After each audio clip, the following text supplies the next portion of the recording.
1, 2. Is this on? We all love a good entrance in wrestling. For this video, we want to highlight some memorable ones, while also peeling back the curtain and revealing interesting behind-the-scenes info. It was supposed to shatter, and it didn't. And I kind of remember bumping it. I believe it was with my left arm. It actually cut my arm open just a little bit because I was trying to break it with my elbow to make it look cool. Just trying to make the most of a botch. We'll include details of how the entrances are done, as well as some fun trivia. Vince didn't want me to swear, but I didn't know how to get angry without swearing. When I'm mad, you motherfucking prick, like I have to say swear words. So I had to pretend I was mad, and the only thing was coming out was swear words. Today we list 10 secrets from WWE entrances. Let's first throw 2 honorable mentions. Before they made their way through the people, the likes of Jey Uso and The Shield stood waiting in the lobby next to hordes of fans who were restrained by security. Dean! Hey, Ambrose! Get back! For Jay's entrance, we'd also get some insight on how the cameraman sets up his shot. I want him out of the hole because I want these people here. I'm walking through the people. You didn't want to go here. Hey! Guard! Well, this crowd is so ready. We're going to need your help with this. Yes, sir. I'm going to come in the middle of you, so you guys got to let me have it in here. That's going to be tough, man. When it gets close on you, then you guys open. Hey, look. When the red light go on, everybody go ape shit.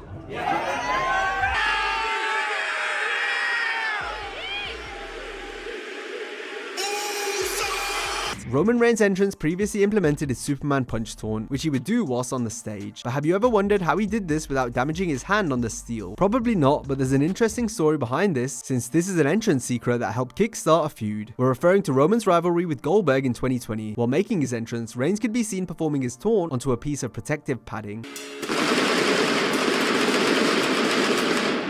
You know, a unique scene is developed here. Then in response to a user on Twitter asking why Roman used the pad, Reigns said that he did it so as to not injure his hand on the ramp steel grating. The big dog continued by taking a shot at his rumored WrestleMania 36 opponent, Goldberg, who is known for headbutting steel doors before he goes out to the ring. Tweet, a fan asked you how you protect yourself when you use your fist and slam it. Goldberg later responded during a promo exchange with Reigns on SmackDown a few months later. I've been destroying steel doors all across the world for years with that headbutt. And come WrestleMania, you're going to be the next victim. The New Day were known for having extravagant and elaborate WrestleMania entrances. The build-up to their WrestleMania 32 match centered more around Bootio's cereal rather than their opponents.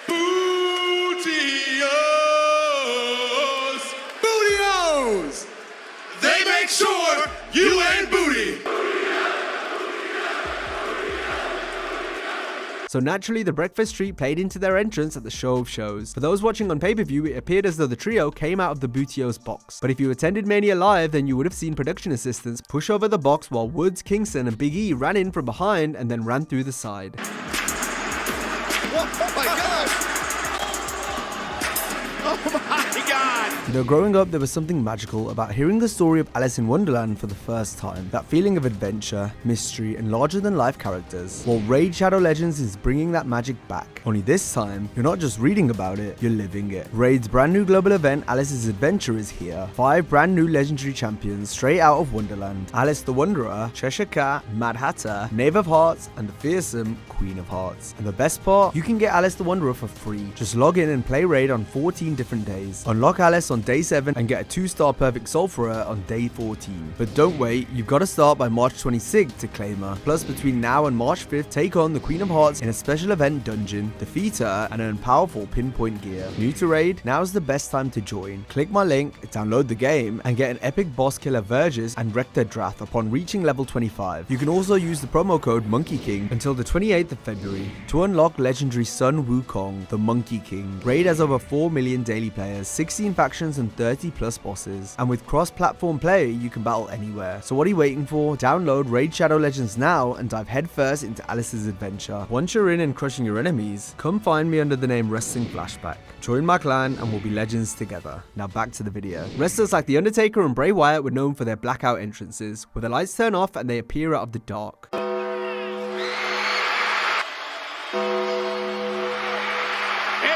This looks great on television, but the live execution is pretty simple. Depending where the match or segment is on the show, the wrestler will go underneath the ring either before doors open or when a commercial or video package is playing on the big screen. Then once it's time to appear, the lights go out so they can enter the ring unseen. Yeah!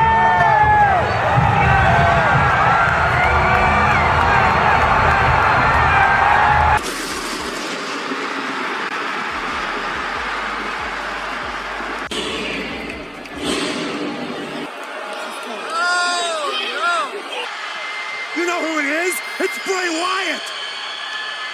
Bray Wyatt is here! Yeah!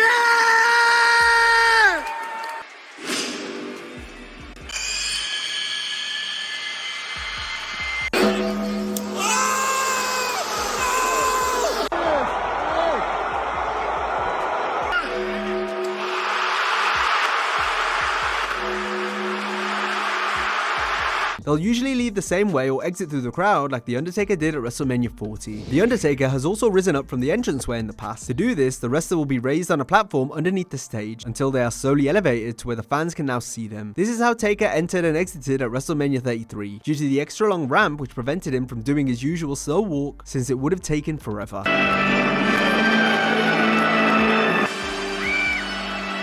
Cody Rhodes' sensational return at WrestleMania 38 saw him make a grand entrance from beneath the stage. So just don't step off right away. Wait for it to stop. Wrestling has more than one royal family. There you go. There you go. No. Where you going?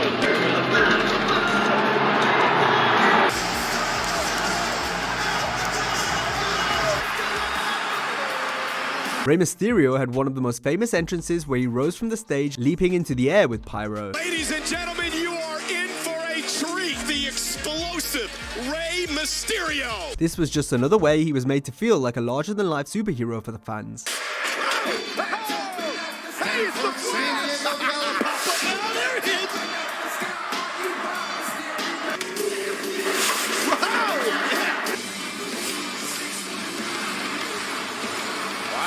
The entrance perfectly complemented the High Flyer's in-ring style, since it encapsulated and set the tone for how he performed between the ropes. The device used to launch Rey from under the ramp is called a pop-up toaster, and was inherited by WWE from country singer Garth Brooks. WWE brought back the pop-up toaster for Rey at WrestleMania 26, but unfortunately the entrance was botched due to a malfunction with the equipment. This meant fans had to wait 35 seconds for Mysterio to appear while his music was already playing. Rey Mysterio perhaps playing mind games. Ever wonder how pyro works in the WWE?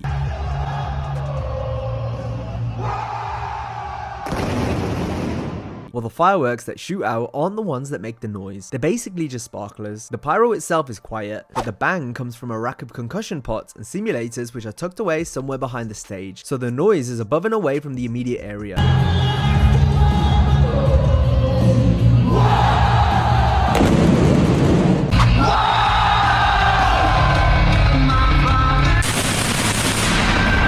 This idea originally came from Bad Blood 1997 during Kane's original debut. The explosion of the fire looked cool but didn't sound as expected. Oh my God, wait a minute, it's Paul Bear! So WWE started putting in the sound after. That explains why Cody's eardrums haven't exploded with that pyro at the beginning of his entrance.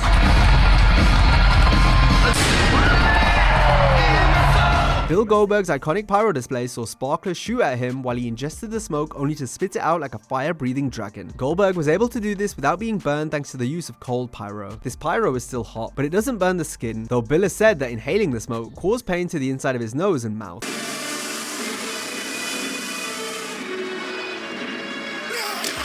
Smoke would be coming out of his nostrils. Used to remind me of that Bugs Bunny cartoon with that bull. Goldberg would also pour water on himself before going out to better absorb the heat. Engulfed in the smoke, in the pyro, in the fire. The WWE used protective padding to prevent the sparks from damaging the arena floor. And they noticed that when you did the sparklers, the arena floors would get a little messed up.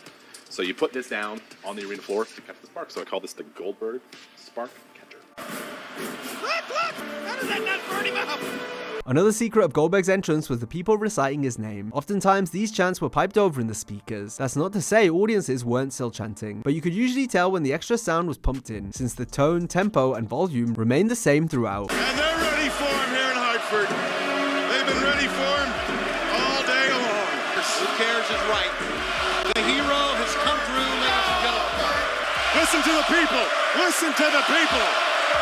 Let's take a break from the list now to highlight some entrances that went wrong and why this occurred, starting with Triple H at WrestleMania 29. The game was shot with canisters filled with dry ice in order to create smoke for his entrance. However, a malfunction caused the cerebral assassin to suffer second-degree burns on his torso and arms. This meant he had to walk to the ring with much of his body covered in ice. And I get in the smoke, and all of a sudden, I feel like I'm on fire, and I can feel myself sizzling, and I look down and I have dry ice all stuck to my stomach. The game used a water bottle to clean himself and then worked the full match showing no effects of the injury he received, although he was left with burn marks on his body afterward. And I tried to brush it off, but I ended up getting like really bad, like second-degree burns. The Undertaker entered in typical fashion for his match at the 2010 Elimination Chamber event, but what differed about his entrance on this night stemmed from an issue with the pyro. Whilst walking to the ring, Taker was burned by the fire, with some of it even hitting him in the face. On camera, Taker played it off rather smoothly, but fan cam shows how much of a close call it truly was. The Phenom suffers second-degree burns and could be seen pouring bottles of water over his burned skin in an attempt to cool down.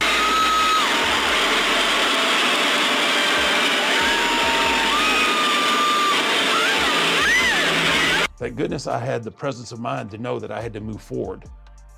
When I can start to see something other than fire, I can see that my right sleeve is on fire and my hat's on fire. Following the incident, The Undertaker demanded the pyrotechnics worker responsible for the mistake be fired. I am trying my hardest to keep focused, but I'm also thinking in my head, I'm about to kill the pyro guy. The Flames portion of Taker's entrance was removed from the next night on Raw. The accident at the chamber wasn't the first time Taker was on the receiving end of malfunctioning pyro. In the summer of 1998 on Raw, Taker was about to complete his entrance until disaster struck, as Kane's pyro randomly went off in his brother's face. Like at the Elimination Chamber, the Phenom remained in character, but it was a scary moment given how quickly the pyro shot up from the turnbuckle, and due to how close the flames were to Taker's face. One guy that will forever be in the World Wrestling Federation. WWE used special effects glass and sound effects to create the iconic glass-breaking effect for Stone Cold Steve Austin's entrance. And then on special occasions, WWE has used breakaway sugar glass or tempered glass that shatters easily. He's the most dangerous man in the world. Whoa!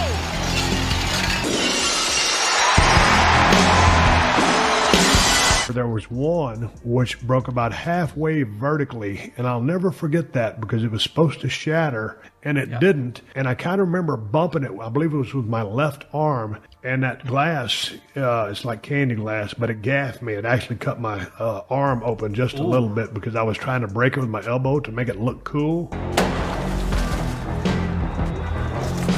And lastly, here's a kayfabe entrance gone wrong, from when, as per the storyline, Jeff Hardy's pyro shot in his face instead of into the air like normal. To pull this off, WWE likely used the cold pyro and wrestler covered in water trick we spoke about earlier. It's also worth noting that Jeff predominantly stands behind the pyro rather than directly in the firing line.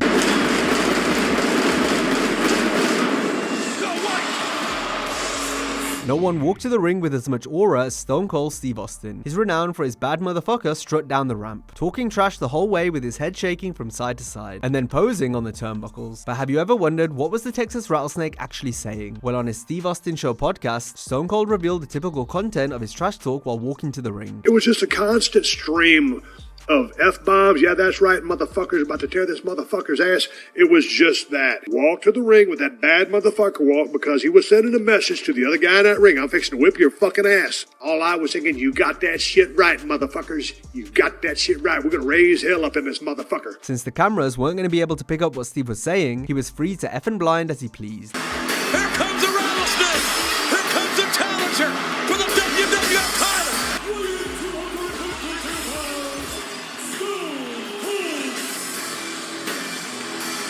Just like the Rattlesnake Stone Cold Steve Austin, Kurt Angle used to swear during his entrances, though for a different reason. In WWE during the 2000s, Kurt couldn't make his entrance without being told he sucks by the fans. Did you suck chance ever get to you, or was it you just playing the character? Hashtag Ask Kurt.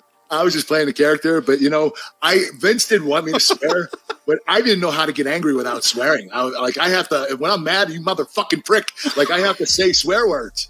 So I had to pretend I was mad, and the only thing was coming out was swear words. By 2005, a heel Angle was fed up with the chants and went nuts on the crowd during the November 7th Monday Night Raw. I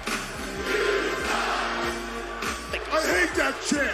You people are the ones that suck. Then for the next month, Kurt and Raw General Manager Eric Bischoff implemented a clever plan to stop the "You Suck" chants whenever Angle went to the ring. WWE. lesson. The chants are censored. This worked wonderfully for the television viewers, but if you were in the crowd live, then nothing actually changed. The bleeps could only be heard if you were watching on TV. Meanwhile, the music played as normal in the arena, with the people still telling Kurt he sucks, which he could hear clear as day. This is something you might not have realized unless you really thought about it, but it was a fun storyline nonetheless. Some wrestlers would perform subtle gestures during their entrance to remember someone they lost or pay tribute to those closest to them. The Big Show would squeeze his wrist as a way of telling his wife that he loved and was thinking of her. The Big Show, making his weathering weighing in at 500 pounds. Rikishi rubbed his nose to symbolize how he loved his family, including his wife and children, Jimmy and Jey Uso. Rikishi was one of the victims of that rage, and he's gonna back that ass up. The Big Show and Rikishi's entrance gestures even made it into the SmackDown Just Bring It video game. From Tampa, Florida, the Big Show.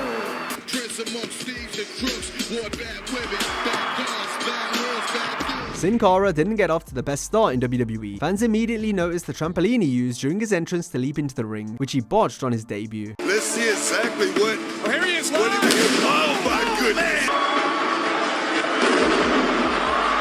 Other wrestlers have used the trampoline to spring into the ring, such as Kalisto, who also had some difficulties. I'm going to show you. Here I go. Oh, my wife is going to be pissed. Ow, good save, baby boy. Wrestler Reginald utilized the trampoline in the most impressive way yet, often doing so while wearing a suit. What?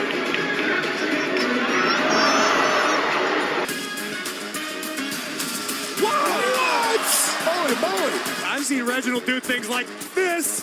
What? That you only see in cartoons. Cesaro was another wrestler who came to the ring wearing a suit and would tear his off before competing. Obviously, this was done through the use of a breakaway suit, but here's how they're made. Each garment of the suit is cut up and held together using a form of snap tape, which pins the pieces in place until they're ready to break off. The bits of tape are positioned at the back of the jacket and pants. You can see here where the jacket has been slit from behind on Cesaro.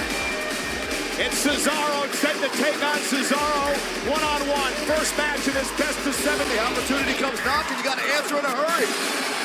He's ready. Oh, I guess he is ready. Cesaro had to make sure he undid the button on the suit jacket every time, otherwise it wouldn't break off properly. Rip it off and just get stuck. I'm like, oh God, oh God. And I try to like wrestle it off. Like I felt like I was in a straitjacket.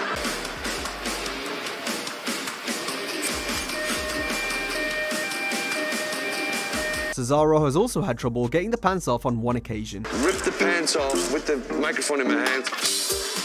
The one side just gets stuck, and I'm like, they're trying to keep him. There's the gold.